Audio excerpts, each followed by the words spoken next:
Bismillahirrahmanirrahim. Assalamualaikum warahmatullahi wabarakatuh. Alhamdulillah, assalatu wassalam ala rasulillah wa ala alihi wa sahbihi wa mawalah. Ashhadu an la ilaha illallah wa ashhadu anna muhammadan abduhu wa rasuluhu la nabiyya ba'dah.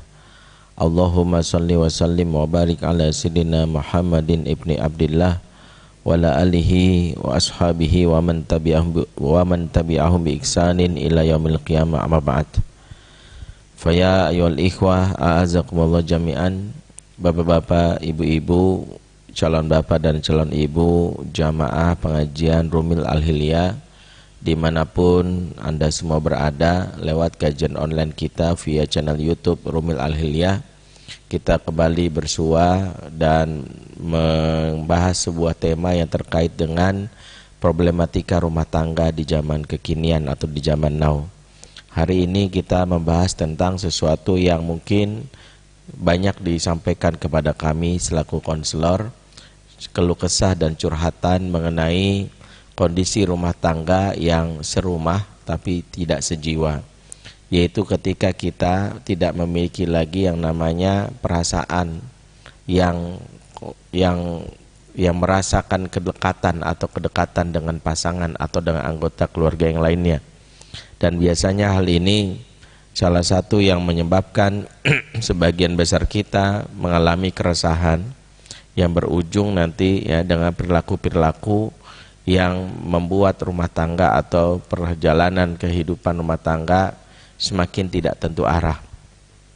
Maka kita dapati bahwa kondisi terutama ditambah lagi dengan faktor eksternal yang begitu membuat sebagian kita terlena, terutama dengan munculnya teknologi gadget, di mana teknologi gadget yang saat ini sudah begitu menguasai hampir setiap manusia di zaman now, bahkan dari kalangan ekonomi yang menengah bahkan menengah ke bawah sudah memilikinya. Maka gadget menjadi salah satu hal yang kalau tidak kita antisipasi menjadi jurang pemisah atau pemisah antara hubungan antara anggota keluarga. Inilah yang membuat rumah akhirnya menjadi sekedar tempat untuk tidur ya. Bahkan ada yang menyebutnya keluarga yang seperti ini di mana tidak ada kesempatan untuk kita berbagi kasih, berbagi perasaan, adalah keluarga yang diibaratkan seperti terminal atau keluarga tipe terminal, di mana keluarga tipe terminal itu dicirikan dengan layaknya terminal. Mungkin kalau ayah bunda pernah ke terminal mendapati orang kalau di terminal biasanya sekadar transit ya, ingin pergi buru-buru. Bahkan ada kecenderungan kalau di terminal orang itu pun kalau berbicara kepada orang yang ada di sebelahnya di terminal biasanya sekedar basa-basi. Ya, misalnya kita punya kawan atau orang yang ada kita ketemu di terminal, ya, kita akan bertanya basa-basi, mau kemana mas? Ya, kemudian tanya, oh mau ke Bogor, ya, kamu mau kemana? Mau ke Bekasi. Kemudian ditanya lagi, mau ngapain ke Bekasi? Ternyata bis kita lewat, maka kita segera memotong, bentar ya bis saya lewat. Langsung kita kemudian ya tidak menyambung pembicaraan dan beralih kepada keinginan untuk naik kendaraan dan meninggalkan orang tersebut. Disinilah kita dapati bahwa salah satu indikasi bahwa rumah hanya menjadi tempat seperti terminal di mana seseorang tidak mendapatkan kesejiwaan alias hanya berada fisiknya di dalam rumah. Ciri yang bisa kita lihat adalah orang-orang yang boleh kita sebutkan adalah yang jarang ngobrol lama. Ngobrol lama bahkan melakukan yang namanya rapat. Ya, karena kita bisa simpulkan seperti tadi, rumah dalam hal ini seperti terminal yang diibaratkan orang nggak pernah rapat. Ya, perhatikan deh, nggak ada orang yang rapat di terminal ya, kecuali petugas terminal. Makanya ketika seseorang datang ke rumahnya, biasa kita lihat omongan yang disampaikan biasa sekedar basa-basi. Ayah bertemu anak sekedar menyapa, udah makan belum? PR udah selesai. Begitu juga seorang istri kepada suami, atau suami nanya cicilan udah dibayar belum, ya, kemudian nanya yang lain, ya, anak-anak sekolahnya gimana.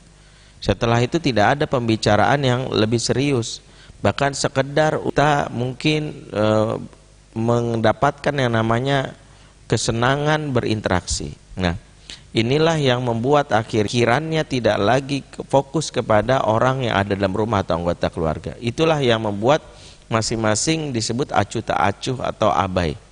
Sehingga cara melarikan diri di era kekinian itu bukan kabur secara fisik.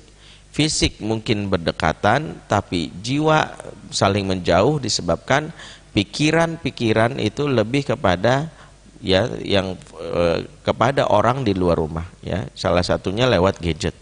Ya, ada anak yang misalnya lebih nyaman berada di dalam kamarnya, ya, dia mungkin berkomunikasi via WA kepada teman-temannya.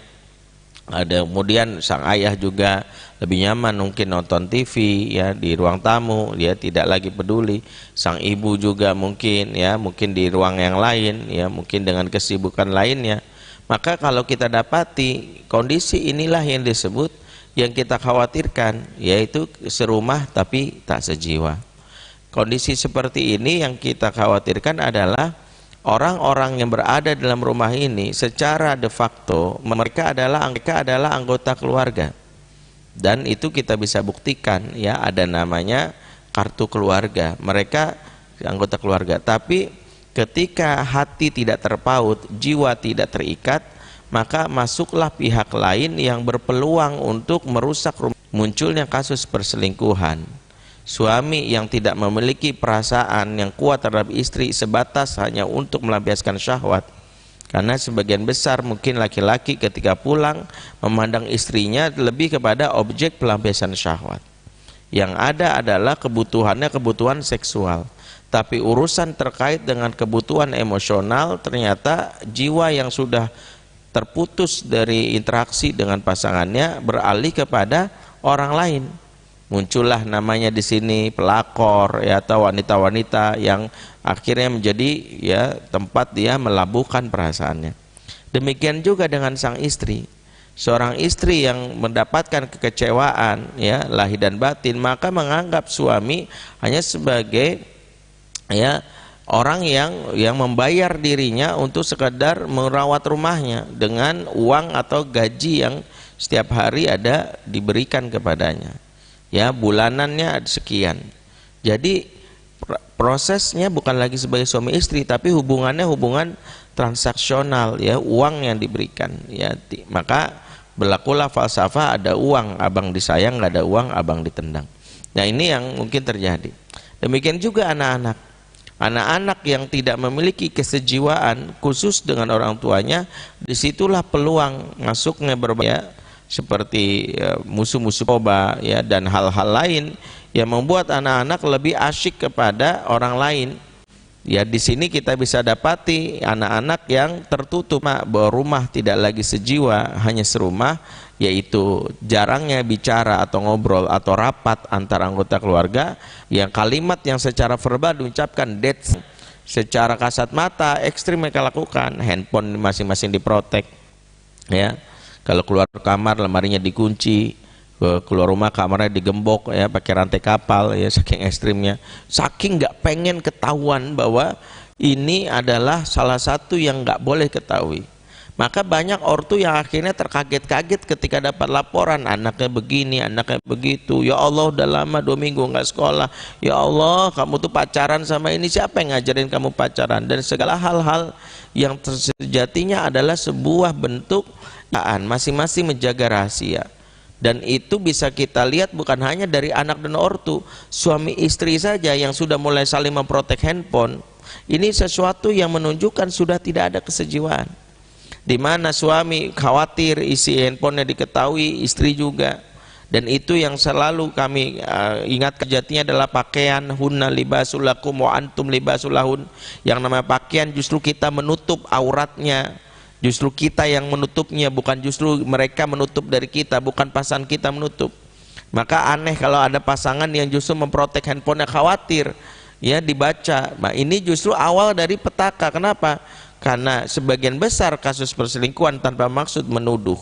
Perselingkuhan bermula dari handphone yang diprotek dan pesan yang dihapus. Itu rata-rata ini menjadi salah satu isu. Sehingga kalau ada sebagian suami misalnya melakukan seperti menutup, memprotek handphonenya, saya dalam pikiran sebagai konselor cuma 3 kemungkinan.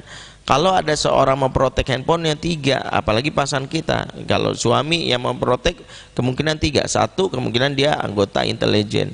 Ya, kalau anggota intelijen wajar, dia nggak pengen rahasia negara bocor. Oke, terima ini. Kalau suami ibu anggota intelijen wajar. Yang kedua, kemungkinan besar dia ya sudah menikah lagi, poligami. Pernikahan poligami memang membuat seorang suami menutup istri pertama dan istri kedua untuk tidak ketahuan apa diisi dialognya, dan itu benar ya. Jadi istri kedua nggak perlu kepo, misalnya suami gua sama istri pertama ngapain sih. Emang salah satu manajemen poligami di dalam Islam menutup informasi dari antara istri pertama dan kedua, sehingga wajar handphonenya diprotek.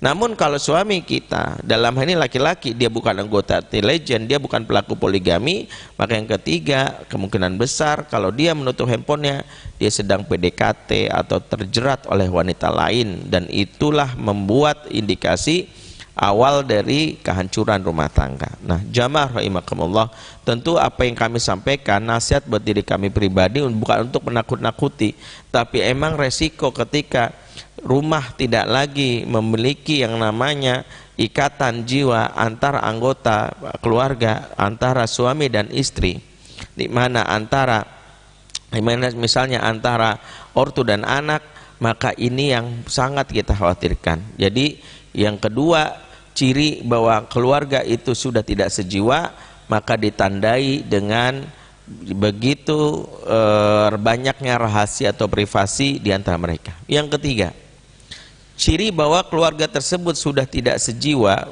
hanya serumah, yaitu tidak adanya tawa di dalam rumah. Yang ada adalah air mata. Ketawa adalah barang mahal.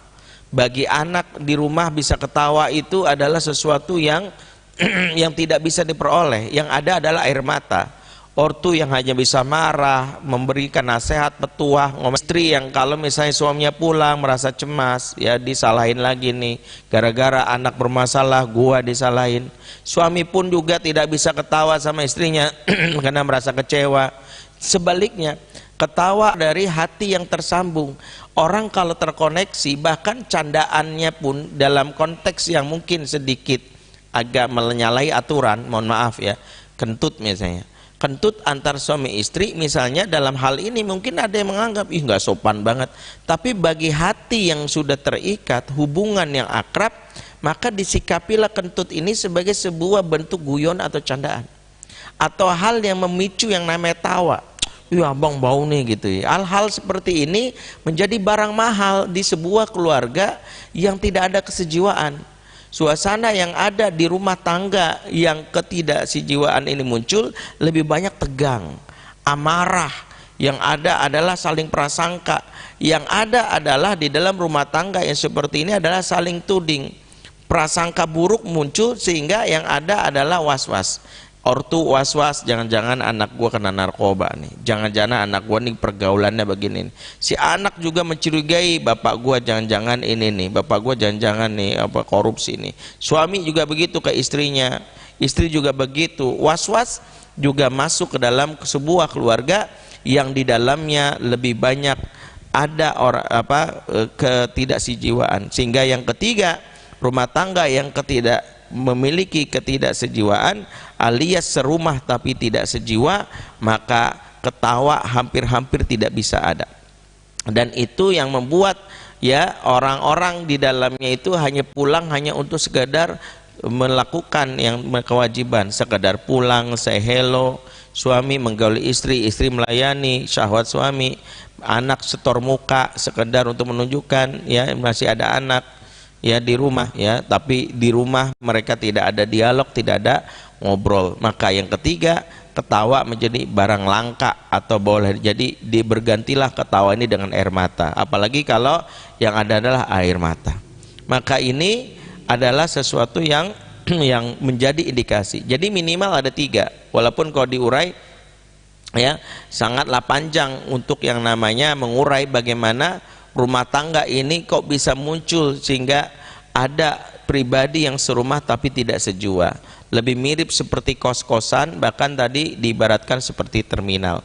Maka ini yang kita khawatirkan dan kita berlindung kepada Allah, karena jika hal ini kerap terjadi bertahun-tahun, maka rumah tangga seperti ini sangat rentan masuknya pihak luar. Pihak luar tadilah yang tadi sudah kami ulas, suami berpeluang selingkuh, dan bukan hanya suami, istri berpeluang ya mencurahkan perasaannya kepada orang yang salah. Kemudian juga anak ya berpeluang masuknya yang namanya bandar narkoba. Saya pernah ceritakan misalnya salah satu yang dilakukan oleh guru saya, Ayah Iwan Rinaldi, yang pakar keayahan. Beliau ya pernah berdiskusi dengan salah satu, diminta oleh badan anggota BNN daerah Jogja kalau tidak salah ya untuk menjebak ya salah satu pengedar narkoba. Dan ada salah satu pengedar narkoba dalam hal ini seorang anak SMA ya, anak SMA. Dan ini anak SMA ini anak orang kaya ya, anak orang kaya. Yang kedua, begitu tes urin ternyata dia negatif, dia ternyata nggak make, dia jadi pengedar, dia nggak make, dan dia anak orang kaya. Sebagian besar ya merasa keheranan, kok bisa ada anak orang kaya bisa jadi pengedar. Biasanya motif ekonomi lebih kuat, yaitu dari berasal di kalangan orang miskin, umumnya begitu. Yang kedua, ternyata setelah tes urin anak ini negatif, berarti dia nggak make. Sebagian besar orang yang ngedar itu juga karena kebutuhan konsumsi, ternyata dia udah nggak make, dia juga nggak miskin. Lantas apa motivasinya sehingga dia mau jadi pengedar? Setelah dibujuk-bujuk anak ini, singkatnya akhirnya dia mau ya untuk menjebak sebagai justice istilahnya kolaborator lah istilahnya.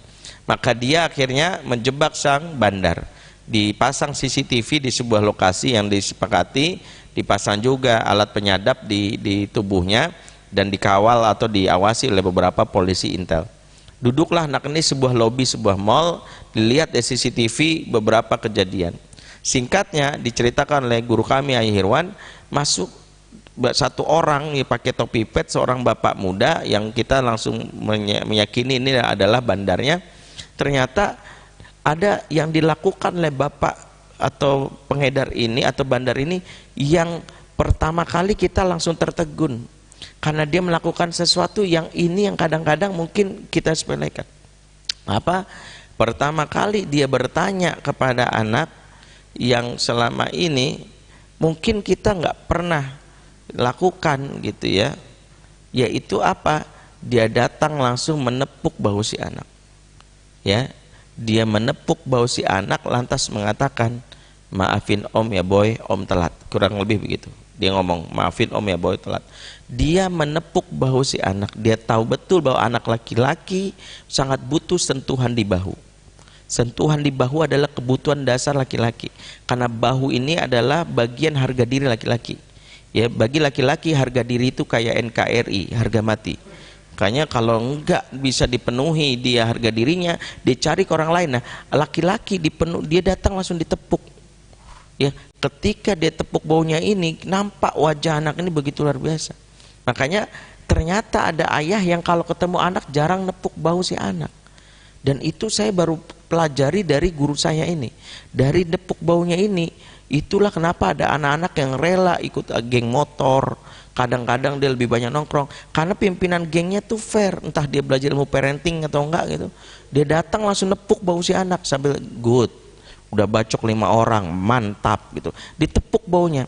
Yang kedua yang kita agak tertegun adalah ketika si om-om bandar ini menanyakan sesuatu yang nggak pernah ditanya oleh bapaknya selama ini, dan itu masuk ke relung jiwanya. Sebagian bapak pertanyaannya nggak terkoneksi. Kalau istilah Ayah Irwan itu tidak ada connected antara ortu dan anak, karena pertanyaan lebih ke pertanyaan tugas. Pertanyaan tugas adalah pertanyaan yang menyebalkan, yang menunjukkan tidak ada connection. Tidak ada connection antara ortu dan anak, ditandai cuman udah makan belum, PR udah belum, nggak ada connection. Ya, salah satu yang menarik, dia membaca betul bahasa tubuh anak ini dan bertanya, "Are you happy? Kamu bahagia nggak?"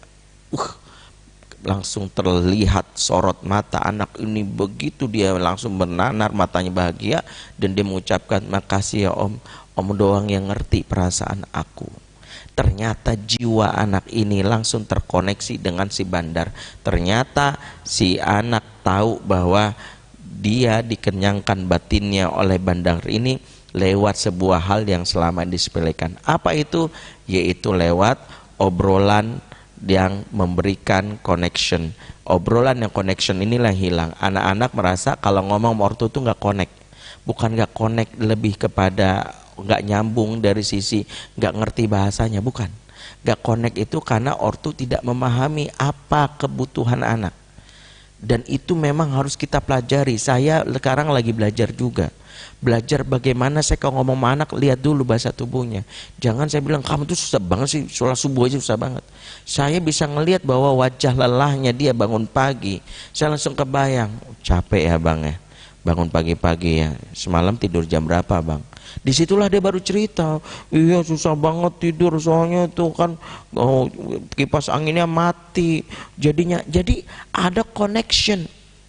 Makanya kalau kita perhatikan sejiwa yang menjadi masalah tidak ada koneksi.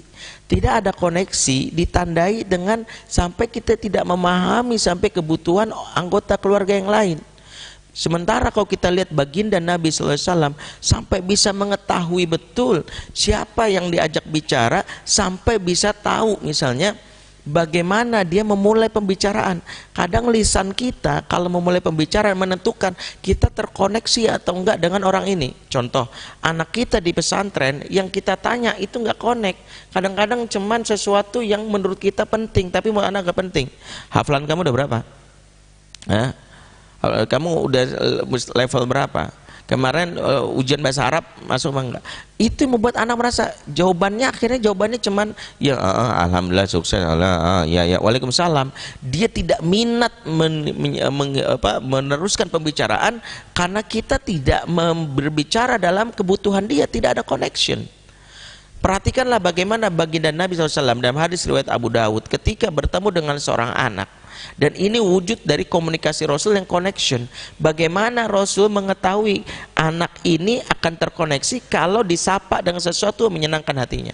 Tahu cara Rasul menyapanya dan menyenangkan hatinya? Rasul menyapa dengan kata ya Aba Umair. Disapa dulu dengan panggilan kesukaan. Ini penting. Abu Umair ini nama kunyah dari anak ini. Saya lupa nama anak ini. Ada riwayat mengatakan nama anak ini adalah Umar bin Abi Salamah, nama lain dari anak ini. Ada juga yang mengatakan ini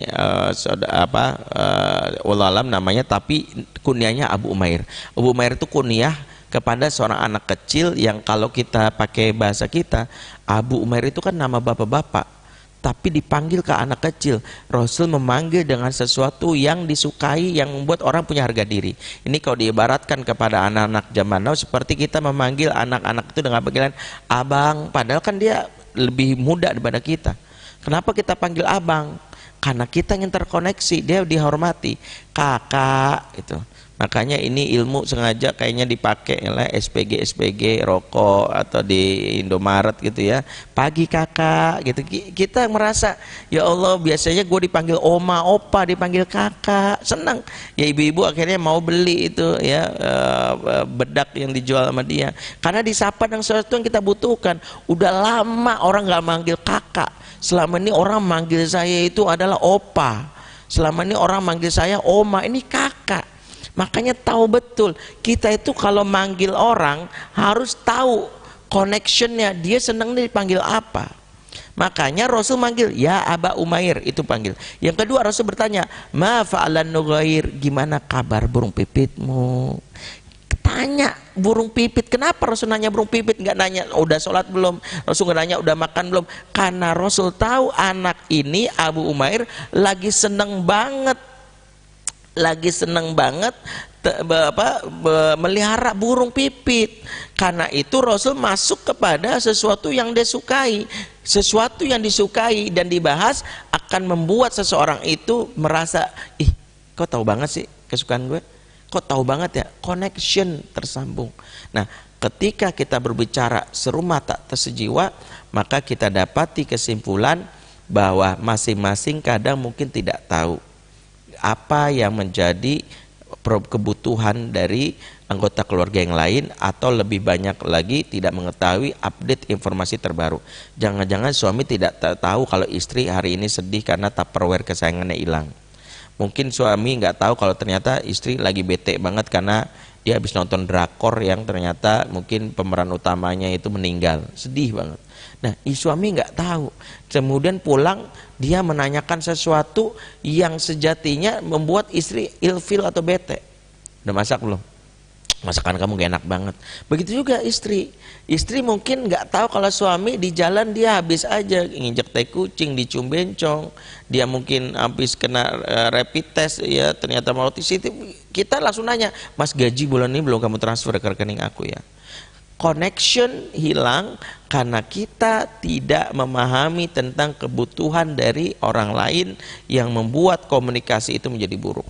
Sehingga ketika orang merasa bahwa kebutuhan dia tidak dipenuhi di dalam rumahnya, merasa anggota keluarga tidak mengetahui apa menjadi kebutuhan pokoknya, disitulah muncul yang namanya peluang orang-orang yang melarikan diri. Makanya pentingnya kita untuk mempelajari betul bagaimana sejatinya mewujudkan rumah tangga yang serumah dan sejiwa.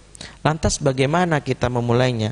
Kalau dirasa sekarang udah masing-masing nafsi-nafsi, suami udah mau bodo amat lah, maka siapapun yang menyaksikan tayangan ini, maka jadilah pribadi yang bukan meratapi nasib, namun pribadilah yang berubah nasib.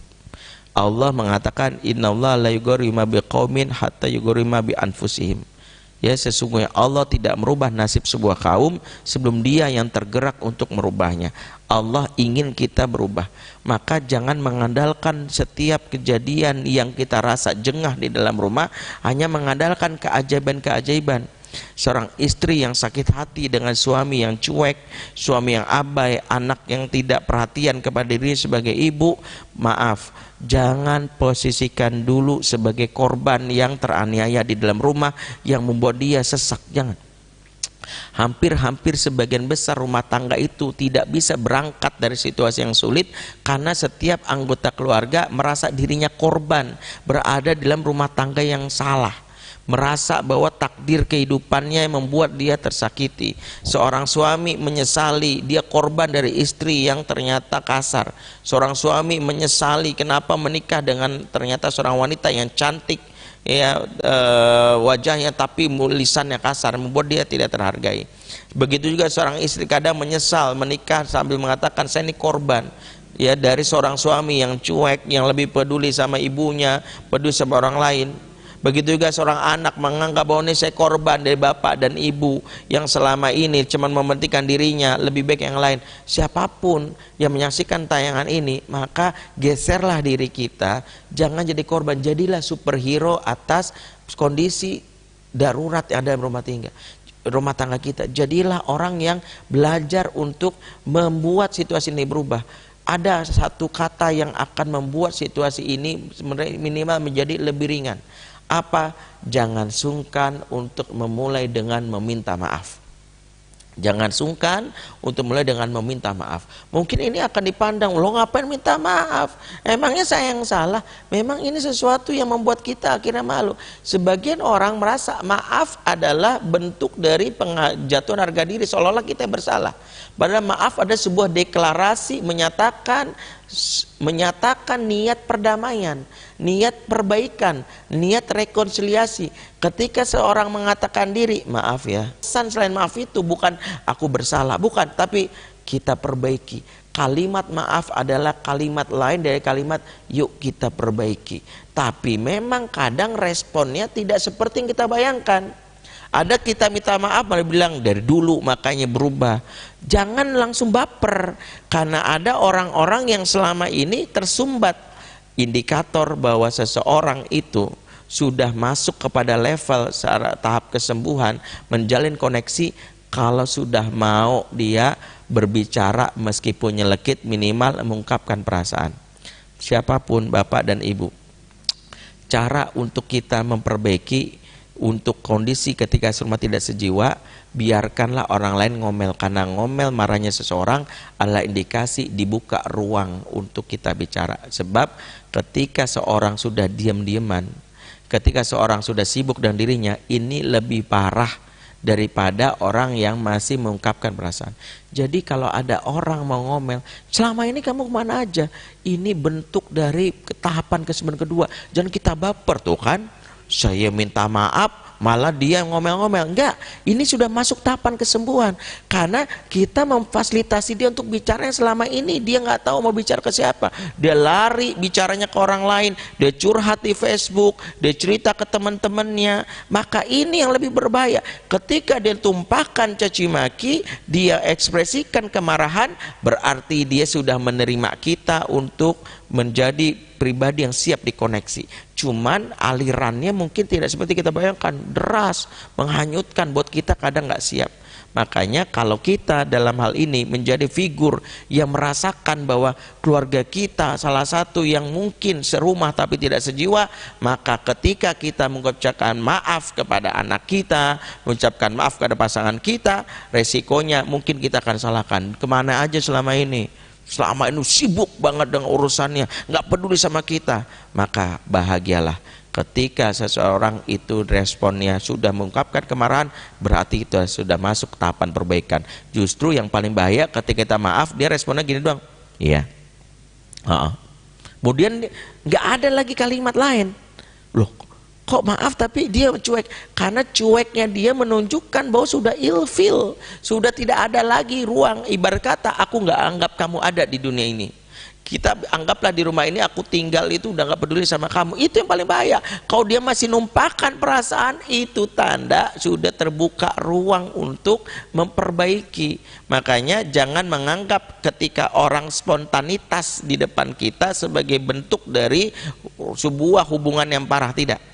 Kemarahan orang lain, dalam hal ini anggota keluarga dalam rumah, adalah bentuk spontanitas yang wajib kita apresiasi. Anak misalnya tiba-tiba ungkapkan perasaan, gimana sih selama ini papa, bla bla, itu tandanya dia sudah nyaman. Selama ini dia pendem aja. Seorang istri ya, misalnya ketika dia mengungkapkan perasaannya, makanya baginda Nabi SAW tidak marah ketika ya istrinya cemburu sambil membanting piring di hadapan Rasul, karena banting piringnya Aisyah adalah sebuah bentuk kompensasi dari sifat rasa nyaman yang dibangun Rasul, sehingga dia bisa ungkapkan perasaan kalau lagi cemburu. Kebayang nggak? Rasul memaknainya dengan cara yang lain. Ketika pasangan kita menumpahkan perasaan, itu menunjukkan sudah terbuka. Pastikan kita jangan meredamnya dengan energi negatif yang sama. Sebab rumus paling mudah kalau kita memberikan respon yang sama dengan cara orang lain mengungkapkan perasaan, pasti seperti api ketemu api akan terjadi yang namanya kebakaran hebat. Kalau dia sedang menjadi api, maka lawanlah dengan air.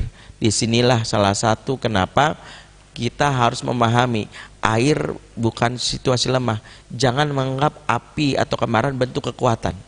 Dia marah-marah berarti menang, saya diam saya kalah. Tidak. Kemenangan kita justru ketika kita bisa meredam amarahnya. Dia ungkapkan perasaan bahwa selama ini kamu cuek, kamu peduli sama urusanmu sendiri, kamu nggak pernah memperhatikan kita, kamu memberikan aku menanggung hidup bertahun-tahun mengurus anak. Maka terima ini.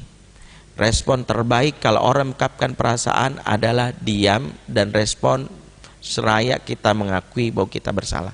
Jadi bukan respon nantang kayak responnya Deddy Corbuzier gitu ya, yang kalau dia ngomong itu dagunya dinaikin, itu kan kata orang respon mau ditabok ya. Jadi bukan respon kayak gitu.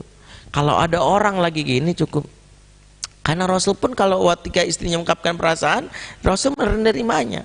Nah, ketika orang sudah spontanitas, dia keluar unek-uneknya, sebenarnya kita sedang membuang kotoran yang bertahun-tahun dikeluarkan. Kotoran ini selama ini mengendap jadi borok penyakit. Itulah membuat disconnected atau tidak terkoneksinya hubungan aku dan kamu. selama ini sinyal kita tuh nggak nyampe karena ada penghalang, bahwa ada emosi negatif dalam diri kamu dan emosi negatif dalam diri aku yang membuat kita nggak bisa terkoneksi, jadi nggak nyambung. Ketika engkau menumpahkan perasaan itu sampai engkau marah-marah nangis, maka itu sudah membuat engkau tersambung sama aku. Tinggal gantian. Kalau dia sudah mengungkapkan itu, maka kita tinggal bilang terima kasih, kita cari waktu lain untuk mengungkapkan. Minimal kita sudah membereskan. Kemudian yang ketiga, ingat, respon yang kedua adalah terima kompensasi dari permintaan maaf. Yang ketiga, mulailah merencanakan untuk memperbaiki hubungan dengan level yang utama dulu. Apa yang harus kita perbaiki kalau rumah ingin sejiwa? Jangan fokus kepada level di bawah kita, tapi level yang setara. Siapa? Yaitu pasangan dulu. Sejatinya rumah akan terkoneksi sejiwa kalau perbaikan pertama adalah suami dan istri. Jangan ke anak dulu. Jangan mandang nih anak nih main gadget dulu kayak bapaknya. Akhirnya kita hanya fokus ke anak supaya dekat, padahal yang diajarkan Quran itu adalah kepada anak dulu. Kepada suami atau istri dulu. Rabbana hablana min azwajina wa dzurriyyatina qurrata ayun. Ya Rabb, kurniakanlah dari pasangan kami dan juga turun kami. Pasangan dulu. PR terpenting dalam kita perbaiki rumah tangga sejiwa, energi positif itu dimulai dengan perbaikan pasangan. Jangan ke anak dulu. Karena pasangan dulu yang diajarkan. Karena suami istri yang sudah serasi, kompak, menghasilkan energi positif yang anak akan menyerapnya. Sebagian besar anak-anak tidak terkoneksi, tidak merasa nyaman di rumah karena tanpa sadar perang dingin antara ayah dan ibunya itu diterima oleh anak. Bahasa-bahasa negatif itu diserap oleh anak dari orang tuanya. Bayangkan dia menyerap langsung dari ibunya, dari bapaknya yang selama ini ribut, berantem. Akhirnya yang muncul adalah tidak ada rasa nyaman. Akhirnya yang muncul adalah dia lebih betah di rumah. Maka koneksi ini penting. Bagaimana seseorang ayah dan bunda memulai? Maka yang harus kita perhatikan, mulailah dengan pembicaraan yang tidak langsung menolak masalah. Ingat, kalau kita ingin melakukan suatu perbaikan operasi, maka kita harus membuat transisi. Ingat, kita sudah lama ada masalah. Masalah yang membuat sudah selesai, kita langsung fokus memperbaikinya tanpa ingin mempersiapkan jiwa. Saya selalu belajar dari ilmu bagaimana orang mengoperasi pasien. Selalu ada proses tahapan sebelum anestesi, ada proses konseling, kadang ada orang yang merasa cara untuk menyelesaikan dengan pasangan ngobrol langsung to the point. Kamu tahu nggak selama ini apa? Tidak. Harusnya mulai dengan apa? Dari hal-hal yang disukai sama-sama. Satu, makan bareng. Selama ini suami istri mungkin jarang makan bersama. Karena makan bersama itu yang membuat akhirnya kita selama ini hidup sudah nafsi-nafsi. Makan bareng yang enak. Di mana makan bareng ini mungkin kita mengawalinya dengan makan bareng ya. Sesuatu yang sederhana. Satu, kenapa makan bareng? Karena ini pembuka pintu keberkahan dalam rumah yang selama ini mungkin diabaikan dalam setiap rumah tangga. Makan bareng itu yang kata Rasulullah dalam hadis yang sahih diriwayatkan oleh Abu Daud, ya, ketika Rasulullah melihat orang makan sendiri-sendiri di zamannya, Rasul berkata, fajtami'u ala tu'amikum, makanlah kalian bareng-bareng, wadhkuru ismallahi alaih, sebutlah nama Allah di dalamnya, yubarak lakum fih, nanti turun keberkahan kepada kalian. Makan bareng. Makan bareng. Kita biasakan, jangan langsung bahas masalah. Enak ya dek, ih satenya enak nih, kamu doyan gak atau apa. Itu yang harus kita pahami. Mulailah dengan sesuatu yang menyenangkan seperti makan bareng. Ya, yang kemudian adalah siapkan diri ketika kita sudah menikmati makan bareng, kemudian kita luangkan waktu, maka siapkan diri. Paling penting adalah kalau ini seorang laki-laki dan sebagai seorang istri mempersiapkan diri untuk bahwa akan ada posisi ketika dia menumpahkan energi negatif akibat sampah-sampah yang ada di masa lalu. Maka kita harus membuka ruang sebagai pelopor. Tadi kan kita bilang kita sebagai pelopor untuk siap ketika dia nanti ngomong. Selama ini kemana? Kita harus siap sesuatu yang seperti itu. Hal itu harus kita perbaiki. Yang keempat, Jangan bawa cek kosong. Kalau kita sadar bahwa kita yang tergerak hari ini untuk merubah, maka jangan bawa cek kosong. Artinya sekedar minta maaf, ngajak makan bareng, begitu dia mulai, kita nggak nawarin konsep program ke depan. Misalnya kita bilang apa? Bagaimana kalau kita mulai dari yang baru? Terus gimana caranya? Kalau kita bilang ya mengalir bagai air. Nah ini bahaya. Selama ini capek. Bu izinkan aku, gimana kalau misalnya datang ke konser yuk. Kita minta bantuan ustadz yuk. Aku kayaknya kalau sendiri juga sulit karena aku sendiri masih belajar. Atau kalau kita sudah belajar dari kajian-kajian, kita bisa bilang, bagaimana kalau kita mulainya dengan kita dulu aja. Aku tahu anak tuh tanggung jawab, kita ngelihat anak kita kok kayak, tapi gimana kalau kita mau mulainya dengan kita, misalnya kita sering-sering ngobrol kayak gini enak ya. Udah lama banget ya kita nggak ngobrol hal seperti ini. Oh iya, aku lupa ya kalau udah berapa tahun kita nggak merayakan hari pernikahan kita. Aku juga lupa kalau kamu tuh punya kesenangan makan ini makan ini. Hal-hal yang selama ini tidak terkoneksi ya harus kita sambung kembali.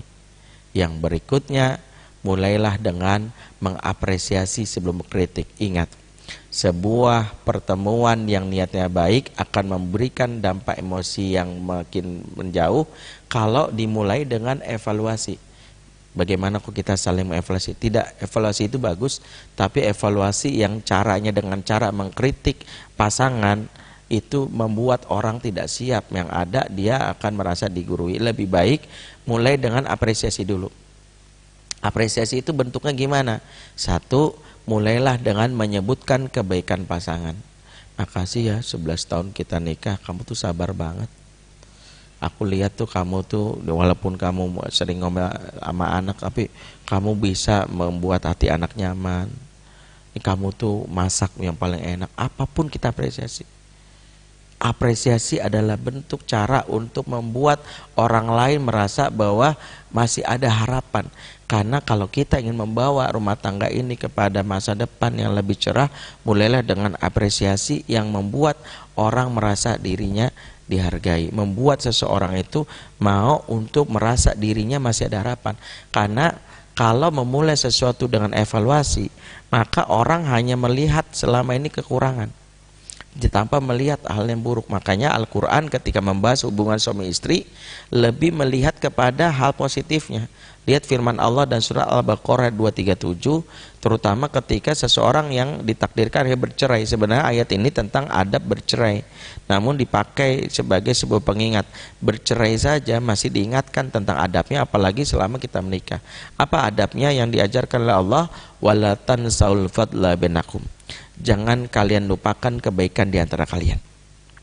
Ayat ini justru mengingatkan jangan lupakan kebaikan di antara kalian, bahwa kita menikah pada sejatinya dengan niat baik. Pastinya ada kebaikan kita, hanya saja tertutupi dengan mungkin perasaan negatif yang selama ini hilang. Mulailah dengan kita mencoba menyebutkan kebaikan. Kalau sekarang ayah dan bunda menyaksikan tayangan ini, silakan dari sekarang ambil pulpen, ambil kertas. Ya, ini benar-benar saya minta luangkan waktu setelah ini setengah jam atau sejam untuk mojok di ruangan, ya. Jangan mojok sambil bawa kembang tuh sembur gitu, bukan. Ngapain mojok atau mungkin keluar sejenak untuk merenung dan menuliskan kebaikan pasangan sepanjang nikah. Demi Allah pasti ada. Demi Allah pasti ada. Tapi selama ini mungkin kita merasa nggak ada. Ada kisah seorang ibu yang tiba-tiba WA saya, dia menyebutkan keburukan pasangan yang aku bisa gini suami saya boleh cerai nggak Ustaz? Dia sebutkan keburukan pasangan, dia langsung minta boleh cerai nggak? Maka saya ingin fair. Fairnya adalah kalau dia sudah menyebutkan keburukannya, maka saya ingin tahu juga kebaikannya. Maka saya tanya, apa kebaikan ibu, boleh nggak ibu tulis? Dengan spontan ibu ini jawab dengan huruf kapital, kagak ada. Kagaknya pakai huruf kapital, kagak ada. Saya ditulis gitu, kagak. Saya sampai bingung. Saya balas lagi, masa iya? Kenapa? Akhirnya saya bilang, kalau gitu kita tunda dulu. Saya nggak jawab WA ibu seminggu lagi sampai ibu bisa menyebutkan kebaikan pasangan. Karena saya bilang gitu, nggak mungkin, emang ibu nikah sama setan? Sejahat-jahatnya Firaun aja kata para ulama ada kebaikannya. Apa kebaikan Firaun? Memberi izin kepada Asiyah merawat Musa di istananya.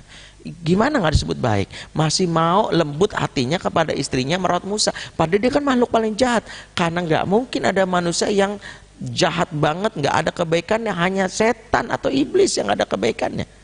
Makanya salah satu pembuat kita itu tertutup, yang membuat kita itu tidak koneksi, karena kita sudah tertutupi kebaikannya, karena nggak punya waktu untuk mikirin. Yang ada adalah rasa sakit hati atas keburukannya. Dia cuek, nggak pulang, dia selingkuh sama perempuan, macam-macamnya. Tapi nggak punya ruang untuk menulis. Siapapun yang ingin memulai untuk menjaga kesejiwaan ketika dengan pasangan nggak ada, mulailah dengan mencatat kebaikan pasangan. Kemudian kita bacakan saja. Dalam hal ini, makasih ya, aku ingat awal nikah tuh kamu jual mahar untuk aku, untuk modal dagang, saat itu aku dipecat dari pekerjaan. Makasih ya, kamu tuh bersabar ketika dulu ibuku marah-marah sama kamu, sampai kamu tuh nggak nyaman tinggal di rumah. Makasih ya. Semua kita ucapkan terima kasih. Kita berikan, tahu ternyata kita sedang berupaya untuk membersihkan, mengguyur koreng-koreng dalam hati. Karena koreng-koreng dalam hati ini, luka-luka ini, karena kita tidak mendapatkan penawarnya. Penawar kebaikan atas luka hubungan yang rusak adalah mengenang kebaikannya. Ini sebenarnya orang itu kalau tahu bahwa orang ini ada kebaikan, kan kalau di dalam Quran itu ada ayat yang menyebutkan innal hasanat yudhibna sayiat, sesungguhnya kebaikan yang banyak akan mengusir keburukan. Ini kaidah penting, isi kepala kita yang traumatis, yang selalu membayangkan perilaku buruk seseorang, yang membuat kita ilfil itu membuat kita akhirnya tidak merasa bahwa rumah ini menjadi kebutuhan kita. Kita nggak mau ya berbicara dalam konteks sudah nggak peduli lagi, mau cerai juga merasa ya. Ada orang kan sudah jelas-jelas bahwa tidak disconnect dengan pasangan tapi nggak memutuskan cerai karena mungkin ada faktor lain, malulah sama tetangga, apa kata orang, kita ketua RW, nanti udahlah aku nih PNS, kalau cerai nanti repot lagi, macam-macam tuh, jangan dihapus, udah ya jalani aja hidup. Sakit kalau kamu selingkuh tapi jangan sampai ketahuan. Jadi ada kayak gitu. Ada yang mereka malu ya, rumah tangga seperti ini yang sebut la yamutu fiha wa la yahya, hidup segan mati nggak mau. Nah, ketika seseorang merasakan bahwa hidupnya sudah merasa kacau dalam hal ini, tidak terkoneksi dalam diri dia, itu karena pikiran-pikiran negatif masuk menguasai isi kepala tanpa ada pikiran positif. Pikiran positif ini terblok karena kita merasa orang ini orang paling jahat. Maka Al-Quran memuat ayat ini untuk mengingatkan, usirlah pikiran negatif yang menjadi barrier, penghalang hubunganmu dengan dia. Misalnya gini, saya punya hambatan berhubungan dengan seseorang, salah satunya adalah karena saya mengingat kejahatan dia kepada saya, tapi saya tidak pernah mengingat kebaikan dia. Dan memang setan sengaja dalam ini menghembuskan perasaan supaya kita nggak ingat kebaikannya, dibikin kita itu dihapus memori kebaikan orang lain itu sama diri kita, nggak ada kebaikannya. Padahal ketika kita mau saja menyebut kebaikannya, menuliskannya, bahkan kita runut saja menulis kebaikannya, bahkan kalau ada orang yang akhirnya lancar sampai dia menangis, ternyata dulu dia pernah ya gini, ya Allah benar-benar ya, apa yang terjadi? Hati dia menjadi lebih bersih. Yang selama ini dia mungkin kotor, koreng, luka-luka itu ketemu, ternyata kalau ibarat kata begini ya, walaupun mungkin tidak sesimpel yang saya sampaikan ya, mungkin ada menganggap sepele banget Ustadz, luka batinnya kuat, betul, tapi ini minimal meminimalisir. Saya misalnya sering dan mempraktekkan kepada diri saya, ketika istri saya mengecewakan saya dengan perilakunya yang dalam tanda kutip mungkin mengecewakan, menyebalkan, maka saya baca daftar kebaikannya, dan saya memiliki satu catatan yang saya tulis di sebuah saya ketik di sebuah handphone ya. Saya punya handphone dua, satu itu khusus untuk mencatat kebaikan pasangan saya. Ketika istri saya mengecewakan, tidak sesuai dengan harapan, saya baca itu. Dan ketika saya baca, tiba-tiba saya menyadari, hari ini engkau mengecewakanku seperti setetes najis. tapi tersapu dengan segera oleh samudra kebaikanmu. Samudra kebaikannya itu dari mana kita dapati? Dari catatan sepanjang kita menikah. Artinya sebaik-baiknya orang yang berusaha untuk memperbaiki. Tentu ini memiliki bantuan. Ingat, memang sejatinya perjalanan hidup kita dalam berumah tangga tidak seperti gambaran di drama Korea, tidak seperti gambaran seperti di cerita telenovela yang begitu berakhir dengan happy ending. Kita bisa jadi dalam peristiwa di dunia menghadapi yang namanya sad ending. Tapi sad ending di dunia bukanlah sebuah kegagalan.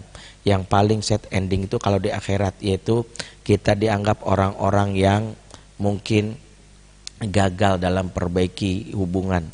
Kita dianggap orang-orang yang mungkin melarikan diri dari masalah. Kalau kita dapati rumah kita bermasalah, tidak ada koneksi, serumah tak sejiwa, ngobrol tidak pernah ada lagi, di mana kita mungkin sudah sulit berbicara, maka jadilah orang yang menerangi kegelapan dalam rumah, dan itu akan bernilai pahala. Kalau kita sudah lakukan, ternyata kita sendiri tahu kapasitas kita tidak mampu dan kita menyerah, akhirnya kembali kepada situasi yang salah dan rumah tangganya karam, saksikanlah bahwa Allah Maha tahu usaha kita, dan usaha kita itulah yang dihitung sebagai pahala.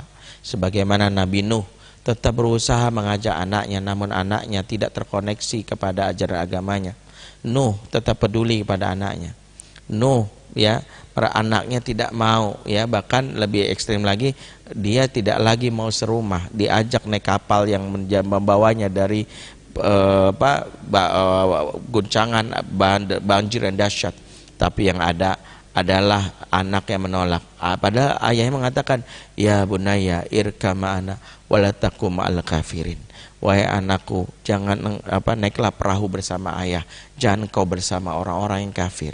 Tapi anaknya kekeh, anaknya ini tetap mengatakan, qal sa'awi ila jabalin ya'simuni minal ma.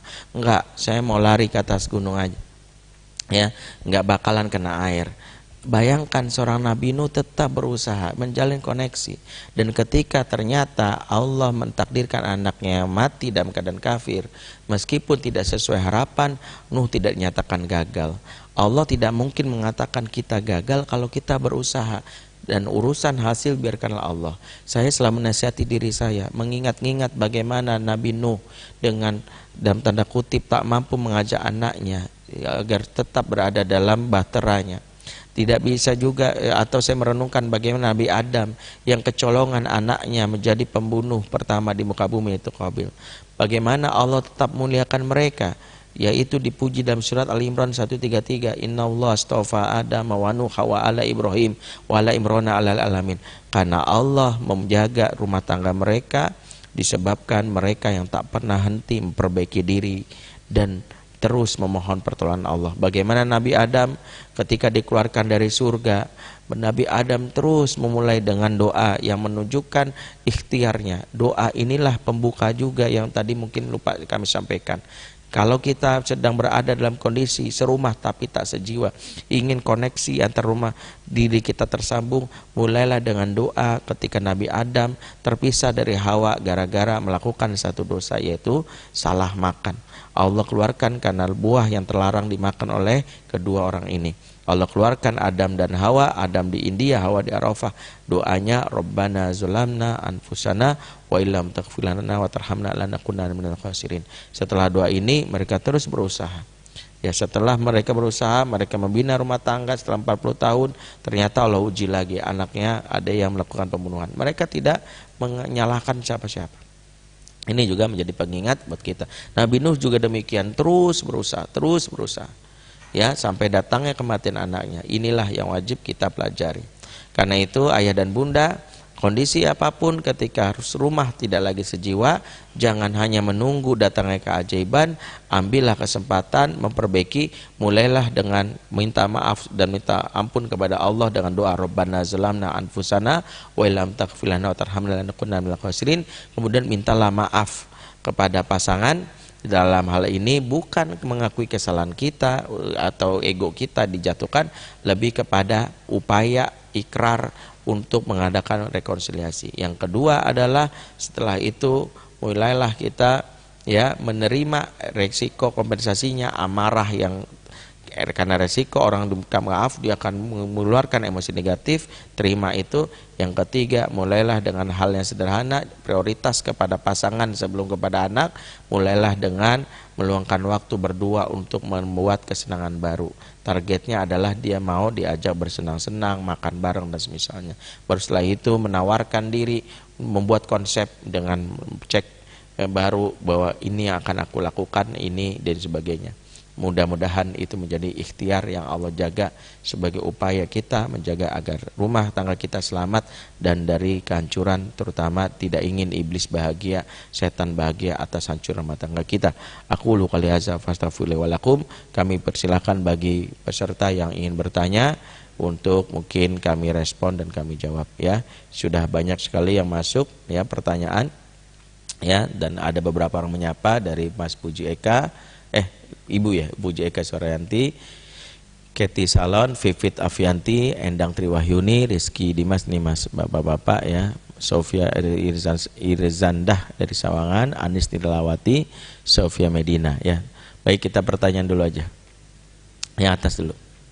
Dari Mbak Vivit Avianti, Assalamualaikum Ustaz, saya mau tanya, kalau suami tidak pernah menyentuh istrinya selama 4 tahun dan setiap istrinya meminta tapi suami nggak mau dan alasan capek, yang saya mau tanya bagaimana status rumah tangganya? Status rumah tangganya ya tetap sebelum tidak ada perubahan status. Tetap dia menjadi suami istri. Tetap bahwa suami punya kewajiban, istri punya kewajiban. Karena status rumah tangga ini akan goyang, satu, kalau misalnya suami ucapkan talak. Dua, istri tidak redo terhadap perlakuan buruk suami yang tidak memberikan nafkah batinnya, maka istri seperti dalam sigot taklik boleh untuk misalnya ya dalam hal ini mengajukan khulu ya, gugatan cerai ke pengadilan. Dan itu bukan berarti langsung cerai, karena pengadilan memeriksa dulu bukti-bukti saksi dan pengadilan yang berhak menentukan cerai. Jadi ingat, cerai hanya bisa dilakukan oleh dua pihak, satu oleh suami, dua oleh pengadilan mewakili sultan atau penguasa. Jadi nggak boleh cerai sesuka istri. Cerai ya Mas ya? Enggak, belum. Lantas kalau udah begini gimana? Mungkin saya ingin sampaikan, memang kalau suami tidak bisa mau menyentuh dalam 4 tahun, memang ada faktor yang memang harus secara jujur kita selidiki apa pasalnya. Satu, apakah memang sejak awal menikah dalam hal ini ada dia tidak pernah menyentuh, itu pertama, atau memang baru beberapa tahun yang tidak pernah menyentuh. Kemungkinan kalau dia tidak pernah menyentuh 4 tahun, ada faktor-faktor yang mungkin menjadi barriernya. Satu, kalau dia lelaki yang normal, syahwatnya normal, dia kemungkinan besar terhalang menggauli istri, bisa jadi faktor psikologis. Mungkin rasa amarah ya. Ibu bisa cek dalam beberapa hal, apakah dia bisa memandang ibu dengan spontan, karena sebagian besar orang yang tidak nyaman bisa lihat dari tatapan mata. Tatapan mata itu tidak bisa menatap dengan apa ya, dengan spontan ini ya. Kalau dia mengalihkan pembicaraan berarti ya memang ada menyimpan luka batin harga diri. Yang kedua, dalam hal ini telapak tangan tidak nyaman sentuh. Telapak tangan itu salah satu sensor jiwa. Kalau ada orang dipegang telapak tangan dia cenderung menghindar, itu juga salah satu ciri. Yang ketiga, punggungnya tidak nyaman diusap. Ibu kalau megang punggung suami nolak, ada faktor emosi psikologis yang harus dipahami. Nah, tinggal mungkin ditelusuri apa faktor psikologisnya. Apa faktor psikologisnya? Sejatinya kalau kita mengubah format kita 4 tahun ini, kalau kita merasa bahwa ada hubungan yang buruk antara kita dengan pasangan, di mana pasangan tidak memberikan hak nafkah batin, maka jangan pakai pola yang sama untuk menyelesaikannya. Kalau enggak, kita akan menghadapi kekecewaan. Maksudnya begini, sikap suami adalah A, kita reaksinya B, hasilnya akan selalu C. Ini saya nggak tahu apakah Einstein atau Newton yang ngomong. Dia bilang apa? Mengharapkan hasil yang berbeda atas mengharapkan hasil yang berbeda atas sikap yang sama terhadap suatu yang sama, maka ini adalah kegila-gilaan, suatu sifat yang gila. Maksudnya orang gila itu mengharapkan ya kalau 1 ditambah 2 bisa 5 gitu. Dia selalu berharap gitu. Makanya kalau pengen di 5 jangan 2, sikap kita harus 3. Maksudnya begini, kalau kita tahu bahwa sikap kita yang menuntut, sikap kita yang begini, kita ngomel, kita ngajak dia nggak mau, berarti cari apa yang membuat, ya, apa yang membuat dia. Nah ini saya nggak tahu, memang ini bukan forum untuk bisa saya bedah ini, ya idealnya ibu mungkin bisa hubungi saya nanti, tanya ke admin, ya nomor handphone saya izinkan, ya untuk kalau untuk WA, ya selama ini saya mau WA online saja, ya kalau tidak bisa saya sebutkan di sini karena ini juga menjaga bukan privasi, karena sehari saya nggak bisa tidur, saya ini jarang tidur karena saya melayani WA itu sehari ratusan, ya. Jadi WA online itu, jadi memang bersabar. Kadang-kadang ada yang bilangnya ini darurat, rata-rata yang WA saya memang darurat. Tapi kalau darurat ada 100 orang kan saya capek juga. Jadi, tapi saya izin, doakan saya sehat dan saya berharap saya bisa punya strategi baru untuk bisa membantu. Ya, saya sama istri lagi mau mencari formatnya. Kebetulan istri saya juga psikolog yang juga membantu. Saya lagi berbagi tugas gitu, bagaimana caranya supaya bisa membantu ayah dan bunda. Tentu kami juga tidak menganggap bahwa yang kami lakukan ini seolah-olah kami lebih tahu, tidak. Saya sama istri setiap mendapatkan curhatan atau cerita-cerita tentang rumah tangga, entah itu suami istri atau anak dan orang tua, itu adalah bagian amunisi kami untuk belajar bahwa kami juga sedang perbaiki diri. Jadi jangan merasa bahwa Ustadz lebih enggak. Kami juga kalau lagi berantem selalu mengingat apa yang sering kami sampaikan ke orang, dan itu juga saya praktekkan dalam hubungan saya dan anak dan pasangan saya.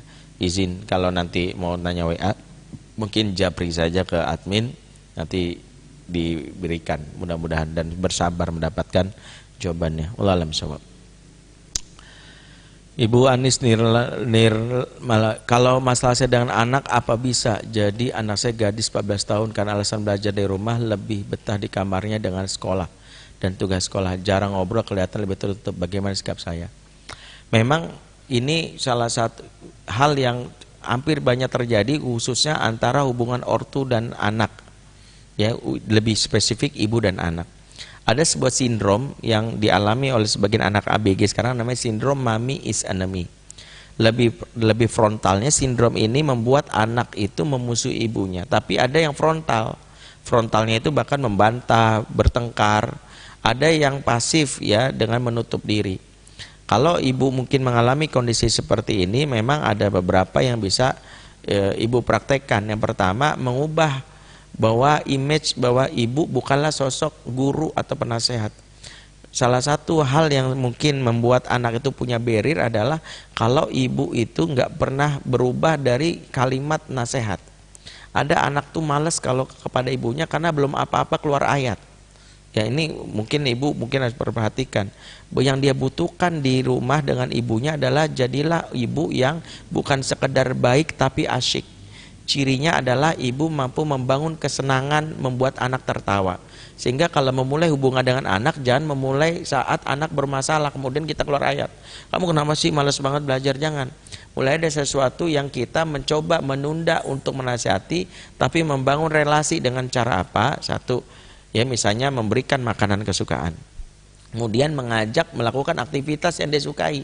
Kalau dia suka berenang, bilang berenang yuk sama bunda. Karena kesenangan yang dilakukan bersama membangun koneksi. Koneksi inilah yang membuat anak mendapatkan sebuah gambaran sosok ibu, sosok yang ternyata menyenangkan. Menyenangkan itu ditandai bahwa ibu memahami kebutuhan anak. Nah ini sebuah proses yang bisa ibu pelajari, termasuk dengan bapak. Saya bikin buku yang mungkin teman-teman udah tahu, saya punya buku khusus buat ayah belajar menjadi sosok pahlawan, namanya Fatherman. Silakan dicek di website www.fatherman.id.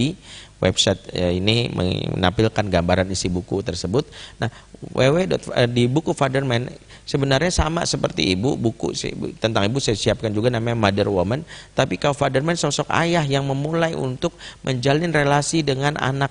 Kalau ayah menjadi sosok yang dicintai, itu salah satu pagar buat anak-anak zaman now. Ayah yang berusaha menjalin ikatan hati. Nah itulah salah satunya. Nah buat ibu ada nanti bukunya, tapi untuk sementara ayah dulu. Tapi kalau ibu mau baca buku tentang Fatherman, di situ juga tekniknya kurang lebih sama, walaupun ada beberapa perbedaan nanti dengan buku yang ibunya Mother Woman. Wallahu a'lam bishawab. Ya, Pak Ustadz, bagaimana menghadapi suami yang tidak pernah kasih nafkah? Kalau tidak pernah kasih nafkah itu definisinya ada satu, apakah dia tidak mampu? Itu pertama. Yang kedua, apakah dia tidak mau? Bedakan, karena memang ini sesuatu yang kadang-kadang menjadi hal yang terjadi di masyarakat. Beda, ada yang tidak mau karena punya beberapa alasan. Satu, merasa bahwa istri terlalu mandiri, sudah mandiri, jadi merasa tidak penting lagi diberikan. Itulah mengapa dalam relasi pasutri itu jangan seorang wanita memposisikan diri menjadi dirinya itu mandiri. Ada hal yang kadang-kadang ditanamkan di benak kita yang blunder dalam pernikahan. Sering saya nasihati diri saya dan pasangan, yaitu adalah seorang ibu awal nikah harus mengatakan, aku harus bekerja untuk mempersiapkan kalau suamiku nanti nggak menafkahi. Itu menjadi doa akhirnya. Kalau tiba-tiba suamiku meninggal, doa akhirnya apa? Tanpa sadar kita akhirnya membuat suami tidak kehilangan tanggung jawab, kehilangan tanggung jawabnya karena merasa kamu sudah bisa. Itulah mengapa kadang dibutuhkan sedikit kemanjaan untuk meminta tolong kepada pasangan, menunjukkan bahwa butuh. Itu penting, yang paling penting. Jadi kadang-kadang nggak mau tuh punya barrier. Yang kedua, karena nggak mau bisa jadi karena yang terkait dengan alasan psikologis. Misalnya adalah ketika suami dengan kekanak-kanakannya menganggap bahwa pernikahan itu seperti transaksional. Dan itu transaksional itu begini, lu aja nggak penuhi keinginan gua, ya bagaimana gua penuhi keinginan lu. Jadi gitu. Memang kalau kita tidak pungkiri ada model suami kayak gini, ada. Tapi kalau kita mau melihat secara jujur, sangat mungkin kita bisa membuat suami itu memberikan yang namanya nafkah kalau kita sudah merubah image menjadi wanita yang dicintai. Target pertama kalau ibu ingin menguras kantong suami, bahkan bukan hanya kantong suami. Kita tahu bagaimana Taj Mahal dibangun. Ibu kalau bisa mama ini jangankan Taj Mahal, Taj murah, Taj super mahal juga diberikan. Itu diberikan kalau suami itu merasa kita sudah benar-benar memenuhi segala kebutuhan di dunia ini. Apa yang dia cari ada di diri kita. Ya, pertama kebutuhan seksual. Makanya dalam urusan ranjang jangan kita menyepelekan ini. Yang kedua, seksual mungkin tidak seberapa penting daripada kebutuhan ego. Seorang suami yang merasa dihargai, diapresiasi, diberikan kalimat lembut, dia diberikan respon, merasa suami istri bersabar, maka dia merasa bersyukur. Biasanya secara sadar dia akan berikan ya segala hal yang dimilikinya. Wallahu a'lam bishawab. Ya, saya berdoa semoga mungkin ya memang tidak sesimpel itu, tapi mudah-mudahan bisa memberikan inspirasi. Baik, ya Ustadz mau tanya bagaimana cara menghadapi suami yang tahu-tahu chatting japri wanita bukan murim memuji-muji dia. Ya, yang pertama kalau memang itu ada buktinya, ya kita bisa sampaikan namanya iMessage. iMessage disampaikan di situasi tenang, yang jelas jangan marah. Kita ada buktinya, oke. Kemudian kita boleh nanya, Mas ini apa? Ya, ini apa? Sampaikan aja. Karena itu boleh kita sebutkan fakta, jangan masuk labeling. Kita sampaikan, Mas ini lihat apa? Oh itu biasa aja gitu ya. Maka yang kedua kita sampaikan iMessage. iMessage itu beda dengan YouMessage. Kalau YouMessage itu langsung menyalahkan dan mengatakan kamu tuh tega banget sih. Istri ada di samping. Nah, YouMessage akan membuat ribut. Kalau iMessage itu kita menyebutkan satu perasaan kita. Aku sedih deh Mas, aku cemburu deh Mas. Kamu puji wanita lain. Aku khawatir ini hal yang akan membuka setan, ya, akan memperdaya kamu. Jadi kita menyebutkan perasaan kita, kemudian kita sebutkan perlakuannya dan sebutkan dampaknya, ya. Dan tentu ini sesuatu yang nggak boleh kita tunda. Kenapa?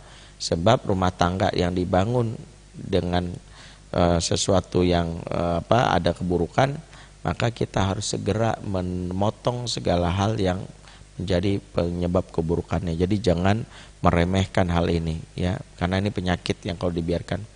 Tapi yang ketiga, kalau kita sadari bahwa ada faktor eksternal wanita yang mungkin membuat suami terpesona, Jadikanlah setiap apa yang kita alami ini sebagai sebuah pelajaran, faktor internalnya juga kita kuatkan.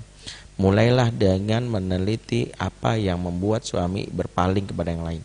Dan itu bukan suatu yang membuat kita seolah-olah kita sebagai orang yang dipersalahkan, tidak. Kita berusaha untuk menjadikan ini sebuah pelajaran. Apakah kita kurang lembut? Apakah kita kurang memujinya? Apakah kita kurang apapun ya. Saya selalu ya, walaupun mungkin bahasanya terlalu kasar ya, jika seorang lelaki mudah terpengaruh bahkan tergoda oleh pelakor, itulah saatnya bagi seorang istri belajar teknik menjadi pelakor ya. Tentu maksudnya targetnya suami sendiri, bukan suami orang. Maksudnya teknik jadi pelakor ini ibu pelajari agar apa? Agar ibu bisa melakukan ini kepada suami sendiri. Bahwa mungkin ada masa-masa ketika suami lemah iman, kemudian masuk fase jenuh. Kebayang nggak? Suatu hari suami masuk 2 WA dari pelakor yang ngincer dia sama istrinya. Pelakor itu nyapa gini, "Mas, semoga harimu hari ini menyenangkan ya. Kemarin kalimatmu yang kemarin itu sungguh inspiring banget. Kamu keren deh. Ya, bangga banget deh aku kenal sama kamu, Mas." Oke, itu dari pelakor.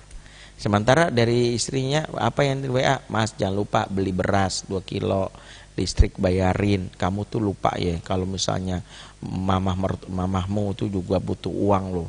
Jangan sampai gaji kamu habisin lagi. Kamu tuh kebiasaan banget." 2 WA masuk di satu yang sama. Logikanya lelaki yang saat itu lemah iman akan memilih pada pelakor. Penting untuk siapapun belajar untuk memperbaiki cara teknik komunikasinya. Wallahu a'lam bishawab. Baik yang ketiga, berikutnya terakhir ya, mohon maaf karena pertanyaan banyak. Kita akan bahas lagi hari ini, luar biasa ya. Yang nonton sampai 507, biasanya nggak nyampe ya. Ya. Oke, Ustadz, bagaimana cara menghadapi istri yang gampang marah dan melakukan blok komunikasi ketika dinasihati? Nah, disinilah, karena langsung dinasihati. Kaidah penting, dan itu saya bahas di buku Fatherman, itu sebenarnya untuk anak, tapi untuk istri juga.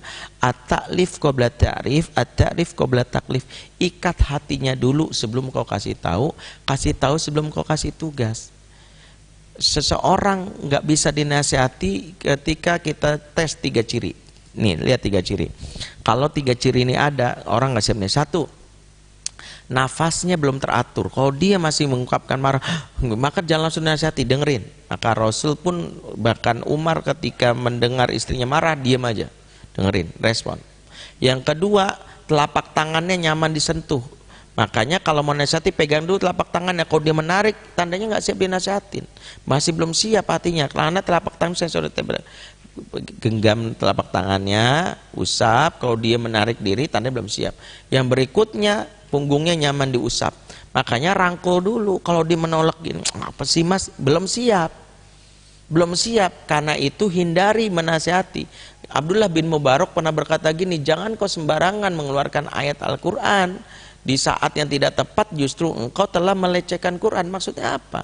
Karena kalau orang lagi nangis, kita bacain ayat Quran, langsung dia ini, "Gue diruqyah ya." Kita lupa bahwa ada masanya menyampaikan itu, ada kaidahnya, penting. Maka mungkin kita tahan diri. Rasul aja ketika istrinya curhat, didengerin aja dulu, nggak tahu-tahu keluar ayat. Jadi nasihat itu benar, tapi jangan langsung ke to the point. Nah, makanya mungkin penting ada fikih nasihat. Fikih nasihat itu mulailah dengan memberikan ketenangan dulu. Kalau dalam Quran itu ya disebutkan prosesnya adalah kama arsalna fikum rasulam minkum yatu alaikum min ayatina wa yuzakkikum wa yuallimukumul kitabal hikmah wa yuallimukum ma lam takunu ta'lamun. Lihat cara Allah memberi pengajaran kepada Rasulullah bahwa seorang nabi itu pertama kali diajarkan tugasnya membacakan ayat Allah. Itu maksudnya memposisikan diri, membuat awareness. Karena ketika dibacakan alif lam mim toha, orang langsung ngeh, oh ini maksudnya, karena kan nggak ada artinya tuh ayat. Yang kedua, membersihkan jiwa dulu, wa yuzakkikum, sehingga bersihkan dulu jiwanya, nggak langsung ngajarin.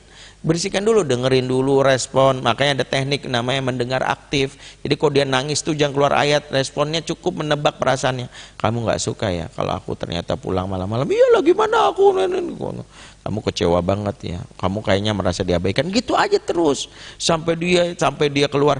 Cirinya dia bisa gini, gitu. Kalau dia begitu baru kita pegang telapak tangannya. Hindari menasihati saat tepat, kalau enggak kita akan mendapatkan penolakan.